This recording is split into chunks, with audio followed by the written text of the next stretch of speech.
Graduating from college has never exactly been a time of peace and clarity. I graduated in the 90s, and trust me, even back then, figuring out how to pay back student loans and land a job and not have to move back in with mom and dad for too long, all of it was enough to give you hives.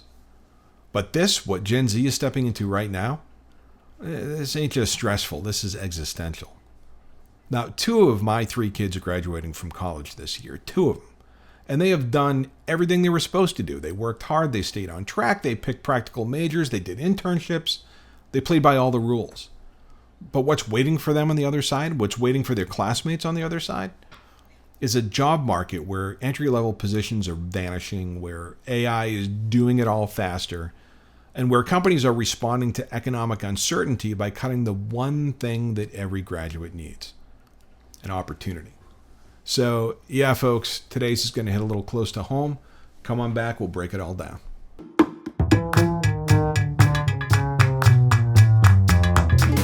Hey, folks, Mark here with The Rational Workforce. Thanks so much for stopping by. Now, look, here's the deal. For years, we told Gen Z a story. We said to them, go to school, get good grades, pick a major that sounds vaguely employable, stay out of debt if you can, but even if you can't, don't worry about it because the job you're going to get on the other side of this is going to more than make up for it. But now that entire social contract is being fed into a shredder labeled AI efficiency, and it's happening so fast, no one's even bothering to ask what it's doing to the people on the other side of the resumes. I mean, what's going on? These big name corporations that used to boast about their campus recruiting programs are now just completely ghosting new grads. I mean, we're talking full-on Casper mode here. Entry-level roles have dried up, internships are being automated, and junior roles are being streamlined with AI platforms that do everything from write copy to analyze data to, all those other little soul-crushing things that we used to do to learn the ropes, but they're doing it all without asking for raises or coffee breaks. This is a problem that's bigger than most employers and HR pros let on, but it's finally getting some traction in the business press. Now, for example, Business Insider just ran a piece calling this the broken career ladder, and it highlights how we're seeing once coveted entry-level roles in consulting and tech and finance and other positions like that just completely vanish. So many new grads are just volume applying into a black hole and hoping that something pulls through. But an increasing number of Gen Zers are also starting to look at this mess and they're saying no thanks. Not because they're lazy, not because they're entitled, but because they can smell the BS from a mile away. I mean, they've grown up in a world where everything is optimized for efficiency, but rarely optimized for humanity. This is a generation that watched their older siblings get burnt out by hustle culture, they watched their parents get laid off mid-career, and now they're being told that their main competition is a chatbot that works 24/7 and doesn't even ask for PTO.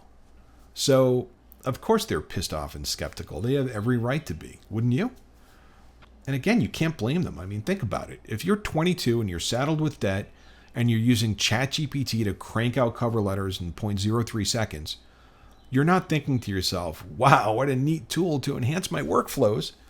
You're thinking, great, even my rejection emails are probably AI generated now. And yes, I've seen all the hot takes that AI won't replace jobs, it'll just change them. And I mean, I've been guilty of expressing that sentiment myself. And it might even be true if you already have a job. But if you're just trying to get your foot in the door and that door only opens for people with 5 years of experience using tech that's only existed for 3, I mean, yeah, the optimism starts to wear a little bit thin. Now, if you think I'm exaggerating, check out this Business Insider article that features some data to back me up. It shows that nearly 4 in 10 jobs labeled entry-level now require at least 3 years of experience. I mean, let that sink in. 3 years of experience for an entry-level job. I mean, that's like trying to buy a starter home and being told you need a 780 credit score, 100K down, and 3 millionaires to co-sign on the mortgage. It's totally unrealistic. And look, I'm not anti-AI, not even close. I use it, I build with it, I love it. But I'm also old enough to know that innovation doesn't always trickle down to opportunity. Sometimes innovation just trickles down into a pink slip, or in the case that we're seeing today with many new grads, sometimes it doesn't trickle down at all. So now we've got an entire generation that's cynical before their first real paycheck rolls in. And it's not because they want to be, but it's because they're paying attention. They're watching the same companies that say people are our most valuable asset. Replace those people with software faster than you can say synergy. So they're opting out. I mean, remember everyone talked about quiet quitting a few years ago? That's old news. Let's talk about early skepticism. I mean, Gen Z is not even bothering to romanticize the system, and frankly, I respect them for that. I've sat in executive boardrooms where strategy slides brag about all the optimization they're doing, while HR is quietly phasing out entire sections of entry-level departments or entry-level roles. Gen Z is not stupid. They're just tired of being sold a dream that's been massively marked up and now mysteriously out of stock. Gallup calls this the Great Detachment in their latest workplace report. So yeah, this isn't just a trendy workplace story for me. It's intensely personal. I've got skin in the game. These two kids that are just amazing and talented and gifted and hardworking, they're about to enter into this chaotic mess, and I'd love to believe that the system they're walking into is still fixable. But it's got to start with acknowledging what's broken, and more importantly, who's being crushed by the gears of this machine. And if you're someone who's sitting comfortably in a senior role and wondering why young people don't want to work anymore, maybe you'd be better served by asking yourself whether they're reacting to a broken system or maybe refusing to be part of its cover-up. Because from where they're sitting, the ladder's gone, the rungs have been outsourced, and the only thing left is figuring out how to build a better one. Now again, I love AI and I'm bullish about its future. I mean, hell, I'm bullish about its present. But I'm also a realist. As we fold AI into the workplace, I know that we have to rewrite the rules of work, not just for the younger generation entering the workforce, but for old farts like me who have been at it for more than 30 years. There's still a lot of unanswered questions, but I know for certain that getting to answers that work for everyone will require the active participation of Gen Z. But they'll never get an at-bat unless we help them get into the game.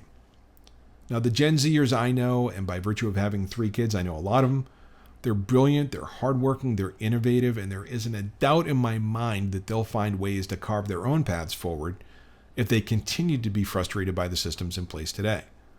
But the world of work would be a hell of a lot better if we authored that future together. Now, AI is unquestionably going to play a role in everything, but the one thing we can't outsource to AI is our sense of empathy. Thanks for watching. If this resonated with you, share it. If it pissed you off, maybe ask why. In either case, leave us some comments below. And also, it would mean the world to me if you ring the bell, click like, click subscribe, do all the things that'll keep the channel growing. I appreciate you sticking through to the end, and I will look forward to catching you on the next one. Thanks a lot, folks. We'll see you.